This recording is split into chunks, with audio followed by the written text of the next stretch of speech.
అవ్వాతాతలపై చంద్రబాబు పగబట్టారు. జగనన్న 58 నెలల పాలనలో వాలంటీర్లు అవ్వాతాతల ఇంటికొచ్చి మరీ పెన్షన్ అందించారు. రాష్ట్రంలో ఎన్నికల కోడ్ అమల్లోకి రాగానే మన రాష్ట్రానికి చంద్రగ్రహణం పట్టింది. అవ్వాతాతలను ఇబ్బందులకు గురిచేయాలని నిమ్మగడ్డ రమేష్ చౌదరి చేత ఈసీకి ఫిర్యాదు చేయించారు. దీని ఫలితంగా అవ్వాతాతలు పెన్షన్ల కోసం సచివాలయం దాకా వెళ్లాల్సి వచ్చింది. దాంతో ఎండలు క్యూలు నిలబడలేక 31 మంది వృద్ధులు చనిపోయారు.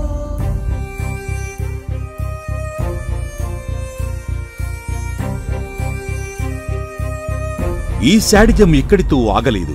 వ్యవస్థలను మేనేజ్ చేసి మే నెల పెన్షన్ ని బ్యాంకుకు వెళ్లి తెచ్చుకునే పరిస్థితి కల్పించారు.